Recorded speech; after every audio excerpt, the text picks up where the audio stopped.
వాస్తవంగా జగన్మోహన్ రెడ్డి క్రిందటిసారి పాదయాత్ర తర్వాత హైలైట్ చేసినటువంటిది 2 పేజీల లెక్క నవరత్నాలు.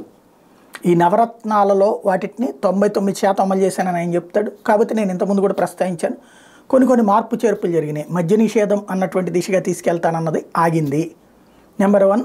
అలాగే నెంబర్ 2 వచ్చేటప్పటికి ఏదైతే ప్రతి ఏడాది జనవరికి జాబ్ క్యాలెండర్ అన్నటువంటిది ఇవ్వలేదు. 2 లక్షల ఉద్యోగాలు మాత్రం రాగానే ఇచ్చారు, మిగతాది ఇవ్వలేదు. ఇవి 2 నిజాన్ని నిజంగా మాట్లాడుకోవాలి, నిర్భయంగా మాట్లాడుకోవాలి. అబద్ధాన్ని అసూగా మాట్లాడేవాడి గురించి నేను మాట్లాడను. కాబట్టి పాయింట్ అది. అయితే 9 ప్రధానమైంది. అందులో అమ్మఒడి కావచ్చు, లేకపోతే వాలంటీర్ వ్యవస్థ కావచ్చు, గ్రామ సచివాలయ వ్యవస్థ కాదు, ఇవన్నీ చేసుకొచ్చారు. అట్లాగే రుణమాఫీ, ఇవన్నీ కూడా అవి నవరత్నాల్లో పాయింట్సే.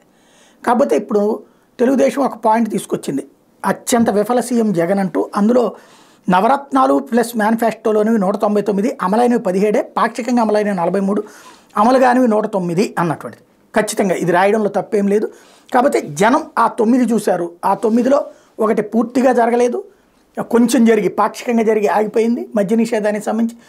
రెండవది జాబ్ క్యాలెండర్లో 70% జరిగింది అనాలి. ఎందుకో 2 లక్షల ఉద్యోగాలు ఇచ్చారు.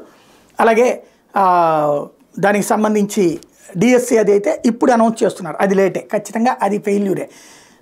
ఏడాదికి ఒకసారి జాబ్ క్యాలెండర్ అనౌన్స్ చేయకపోవడం అన్నటువంటి తప్పే. మొదటి 2 లక్షల ఉద్యోగాలు దాన్ని 50-50 కిందకైనా లెక్కేసుకోవాలి, లేదా 70-30 కిందక లెక్కేసుకోవాలి. లేకపోతే మేనిఫెస్టోలోని 199, అమలైనవి 17 అని రాసుకొచ్చారు, పాక్షికంగా 43, అమలు కానివి 109.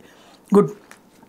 అసలు పాయింట్ ఏంటంటే తెలుగుదేశం పార్టీకి సంబంధించి నవరత్నాలను గురించి మాట్లాడేటప్పుడు నవరత్నాల పాయింటే రైజ్ చేయాలి. ఇప్పుడు వీళ్ళు కూడా సూపర్ 6 అంటున్నారు. అట్లాగే ఇంకా మిగతా బోల్డ్ అని చెప్తున్నారు కదా, జనాల్లోకి తీసుకెళ్తుందండి సూపర్ 6.